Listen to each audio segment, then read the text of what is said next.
जय श्री महाकाल। आज हम एक बहुत महत्वपूर्ण विषय पे बात करेंगे, शत्रु संहारक विद्या के बारे में, जो कि बेहद खतरनाक और बेहद ही प्रभावशाली होती है। यह एक शमशानी क्रिया होती है जो कि शत्रु को जड़ मूल से सर्वनाश कर देती है। शत्रु सामने वाला चाहे जो हो, वो यह विद्या प्रयोग करने से पूर्ण रूप से उसका सर्वनाश हो जाता है। बचाने वाला सामने वाला कोई भी व्यक्ति हो, चाहे उसे कोई भी प्रोटेक्ट दे रहा हो, अगर इस विद्याओं का आपने प्रयोग कर दिया है तो इसका प्रयोग सिर्फ 24 घंटे में अपना पूरे प्रभाव में आ जाता है, क्योंकि यह एक तामसिक क्रिया है जो कि शमशान से ही चलाई जाती है। यह प्रयोग सिर्फ और सिर्फ शमशान से चलता है, आप अन्य जगहों से नहीं चला पाओगे। और ये फुली तामसिक तरीके से चलता है। जब आपके शत्रु बहुत हावी हो जाए, विपक्षी के साइड तांत्रिक हो, बड़े बड़े तांत्रिक हो, और किसी भी तरीके से आप इसे ना कर पाओ, तो यह जानकार जो शत्रु संहारक विद्या का जानकार होते हैं, ये अगर प्रयोग उसके ऊपर कर दिया जाए तो उसका पूर्ण रूप से सर्वनाश हो जाता है। क्योंकि इस विद्याओं में माँ शमशान काली, काल भैरव, मसान, आकाश मोहिनी, मसानियाँ और शमशान मसान एक साथ सभी शक्तियों को चला दिया जाता है। ये इसलिए चला दिया जाता है क्योंकि सामने वाला अपना बीच बचाव करेगा। कोई भी आप शक्ति प्रयोग करोगे तो सामने वाला भी तो अपने सुरक्षा के लिए चलाएगा, और सामने वालों को ये पूरा विश्वास होगा कि जो उसका तांत्रिक है या उसका बाबा है वो पूर्ण रूप से उसकी सुरक्षा करेगा और मुझे कुछ नहीं होने देगा।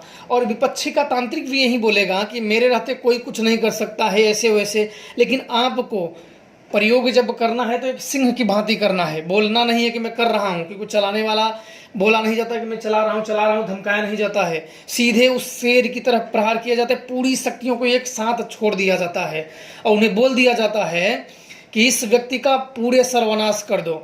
और जो इसे देख रहा है, चाहे वो तांत्रिक हो, बाबा हो, ओझा हो या किसी का पुजारी हो, उसे भी जो सामने मिले उसे पकड़ो, और इसी प्रकार से इन्हें छोड़ दिया जाता है। फिर शमशान से इसे तामसिक तरीके से उसी रात, क्योंकि इनका एक चलाने का दिन होता है पंचमी, अष्टमी, चौदस या अमावस्या, इन रातों में, क्योंकि इन रातों में नेगेटिव एनर्जी बहुत हाई में और इनकी पावर बहुत ज़्यादा होती है, तो इसी समय में चलाए जाते हैं।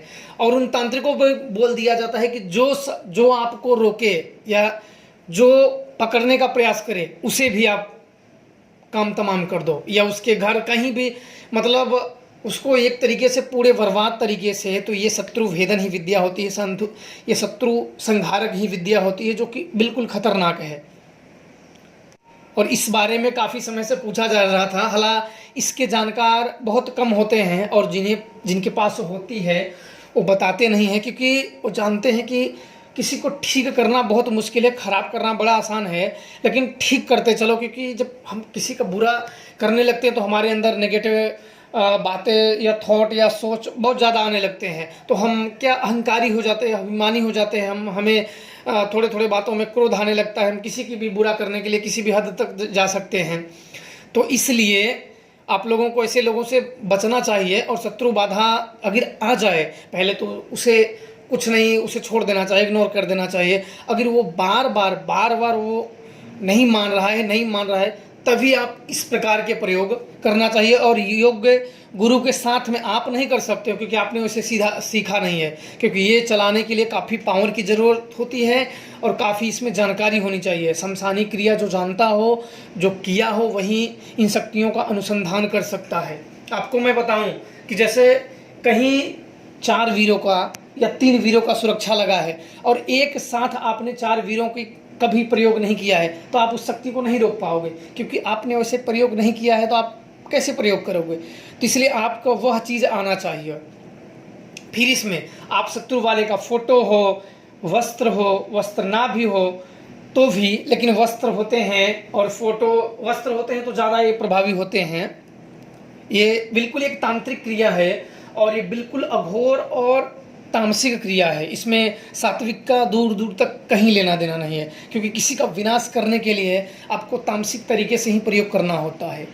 ये शत्रु संहारक विद्या इन्हें बोला ही जाता है। सिर्फ और सिर्फ शत्रु नाश के लिए ही प्रयोग किए जाते हैं, अन्य कामों में इन्हें प्रयोग नहीं किए जाते हैं, क्योंकि ये सिर्फ और सिर्फ उसी में काम करते हैं। जब आप शत्रु से दुखी हो जाते हैं, शत्रु आपको बार बार बार बार उकसाता रहता है और उसको ये साबित करने में लगा रहता है कि मेरा कोई कुछ नहीं कर सकता है, मैं इसका वो कर दूंगा। तो जब सब कुछ देख लिया जाता है कि ये चलो, और हाँ ये चीज़ में अगर सामने वाला तांत्रिक है कहीं रोकने वाला, तो आपको उसमें ये ध्यान देना होगा कि इन शक्तियों को छोड़ दिया जाता है। 5, 6, 7 वो भी हाई हाई, जैसे माँ काली को छोड़ दिए, काल भैरव को छोड़ दिए, और मसान को छोड़ दिए, और मसानियों को छोड़ दिए। लेकिन हाँ आपको सिद्धि होनी चाहिए, नहीं कि ऐसे छोड़ते मत रहो, क्योंकि सिद्धि भी होनी चाहिए, या गुरु द्वारा आपको शक्तियाँ दी हुई है, या आपने खुद कमाई हो, जो शक्तियाँ आपने प्रयोग किया है, जो शक्तियाँ काम करती हैं। ऐसे नहीं कि एक माला मंत्र जपे बोल दिया हाँ जाओ काम हो गया, ऐसे नहीं। आपको निरंतर किसी का विरहित करना होता है। जैसे कोई तांत्रिक है या तांत्रिक उसकी सुरक्षा प्रोटेक्ट कर रहा है, तो आपकी इन शक्तियों को छोड़ के फिर उनका मंत्र जपा जाता है, ताकि मंत्र फुल प्रभाव में काम करे और वो बीच बचाव करे, लेकिन उसकी शक्तियाँ कमज़ोर पड़े।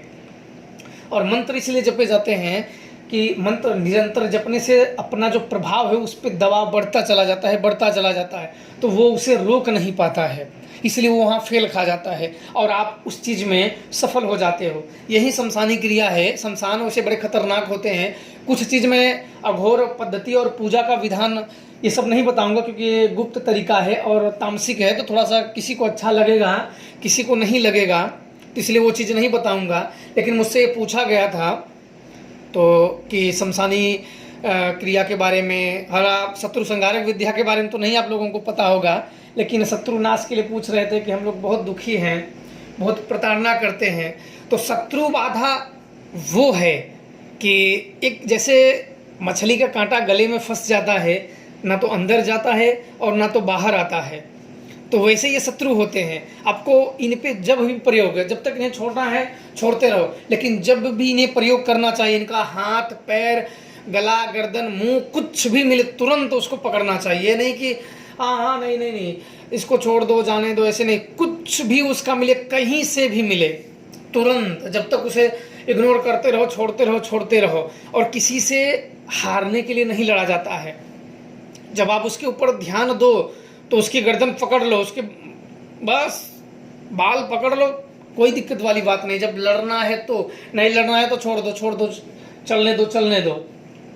तो इसलिए शत्रु मैंने देखा हुआ है और आप लोगों में भी देखा हुआ है, जीवन में और लोग देखेंगे कि इसी क्रिया से, दुष्ट क्रिया से लोगों का घर तक तबाह हो गया है। कितने सालों से मेरी तो लोगों से बात हुई कि 10-10, 20-20 सालों से, बताओ कि लोग अपने आप को इतने सालों से लोग दुखी हैं, और लोग किसी के पास मंदिर, मस्जिद, यहाँ वहाँ अपनी दुख समस्या लेके जाते हैं, लेकिन फिर भी वो इस समस्या से नहीं निकल पाते हैं।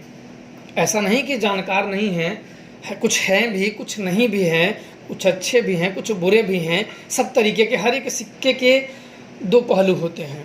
तो इसलिए आप लोगों को उसी प्रकार से, क्योंकि जिन पे ये हुआ है वही जानेगा ये दुख, जिन पे नहीं हुआ है कोई बात नहीं, पर जिन पे हुआ है, जो बरसों से 2-2, 4-4, 10-10 साल, 20-20 साल से ये झेल रहे हैं और अपने परिवार को उस दुर्गति के मुंह पे ला दिए हैं कि अब उन्हें कुछ समझ में नहीं आ रहा कि अब क्या करें क्या ना करें। क्योंकि तंत्र जब किसी पे प्रयोग कर दिया जाता है तो जितना वो पुराना होता चला जाता है उतना वो प्रभावी होता चला जाता है, और वो भूत प्रेत शक्तियाँ उसके शरीर को खा के, उसके वो सब कुछ करके वो ताकतवर हो जाती है। तो वो जल्दी पीछा नहीं छोड़ती हैं। हाँ छोड़ती हैं, लेकिन भूत तो वही चाहेगा कि मैं इसका घर ना छोड़ूं, छोड़ती हैं, लेकिन काफ़ी मशक्क़त करने के बाद, काफ़ी समस्या करने के बाद, एक बार में कभी कोई सफल नहीं होता है, 2 बार में नहीं सफल होता है, तो उसके लिए रास्ते निकाले जाते हैं कि अब क्या करें। शक्तियों से मार्गदर्शन किया जाता है, देवताओं से देखा जाता है कि अब कैसे करें, कौन से करें। तो एक प्रयोग किए नहीं हुआ तो फिर दूसरा, तीसरा, जो आपको मालूम है वैसे किए जाते हैं। कोई तो प्रयोग उसमें सफल हुआ, जो आपने प्रयोग किया, अगर वो काम किया तो उसी पे दबाव पूरा डाल देना चाहिए। जैसे मैंने एक प्रयोग, किसी व्यक्ति को भूत ठीक करने में एक प्रयोग किया, वो प्रयोग असफल रहा, उसके ऊपर नहीं काम किया, तो फिर दूसरा मैंने प्रयोग किया, तो दूसरा अगर काम किया तो उसी पे पूरी शक्तियों का प्रभाव तुरंत डाल देना चाहिए। उसी पे दबाव डालोगे तो ठीक हो जाएगा, क्योंकि वो तंत्र काम किया। पहले वाला काम नहीं किया तो उस पर मत डालो, दूसरा जो काम किया उस पर पूरे डाल दो। तो इस प्रकार से इनको हटाए जाते हैं। ज़्यादा जब पुराने हो जाते हैं तो वो समस्या बहुत उत्पन्न करते हैं। लोग कोई कपड़ा किसी का प्राप्त कर लेते हैं, किसी के पैर की मिट्टी प्राप्त कर लेते हैं, किसी के बाल, क्योंकि शरीरों को वश में करने के लिए, उनको प्रताड़ना करने के लिए, उनको मृत्यु को नज़दीक ले जाने के लिए उस व्यक्ति की शरीर के कोई ना कोई अंग होना चाहिए, बाल होना चाहिए। बाल ज़्यादा इनमें किसी का बाल प्राप्त हो जाता है तो वो ज़्यादा मतलब वो दिन पे दिन मृत्यु के करीब पहुंचता चला जाता है। या तो उस तांत्रिक या तो खत्म हो जाए, या तो बड़ी शक्तियों से उसका बाल हटवा दिया जाए, या उस शक्तियों को जो उसे तकलीफ दे रही है उसे पकड़ लिया जाए। यही उसे बचाने का एक जरिया होता है। नहीं तो दिन पे दिन उसकी शरीर मरने लगती है, मृत्यु के नज़दीक पहुंचने लगती है। वो व्यक्ति बीमार होने लगता है और उसके मेंटली तौर पे वो क्रोधी होने लगता है और अन्य प्रकार की बहुत समस्या आने लगती है कि जो जिसके ऊपर बीतती है ये वही जानेगा। मैं तो एक अनुभव के आधार पे बता रहा हूँ कि जितना मैंने देखा हुआ है, मैं एक अनुभव के आधार पे आप लोगों को बता देता हूँ कि ऐसे ऐसे, क्योंकि और तो दुनिया में बहुत घट रहे हैं कि जो आज तक ना हमने देखा है ना आपने देखा हुआ है। वो तो वही लोग जानते हैं जो इस चीज़ से दुखी हैं। तो कभी कभी ये शत्रु संहारक विद्याओं को चलाना बहुत ज़रूरी हो जाता है कि हम जब शत्रु से बचते बचते पीछे अगर मोटी मोटी पीछे अपने दीवार लगी हैं, हम शत्रु अगर सामने वाला हमें परेशान कर रहा है तो पीछे हटते हटते कहाँ जाओगे, दीवार के तोड़ के तो नहीं जाओगे। फिर इसके बाद वो व्यक्ति विरोधी हो जाता है, क्रोधी हो जाता है, फिर अगले आदमी का विरोध करने में उतर जाता है, फिर उसके अंदर से डर भाग जाता है। तो इसलिए व्यक्ति को वहीं तक सताना चाहिए, करना चाहिए जहाँ तक एक सीमा है, क्योंकि डरपोक से भी डरपोक व्यक्ति को हिम्मत वाला बनने में ज़्यादा समय नहीं लगता है। और यह दुनिया ऐसी है कि जो चीज़ जिसको दोगे आज न कल वो आपको मिलेगी ही मिलेगी। यही एक नियम है, ना तो टूटा है और ना तो टूटेगा।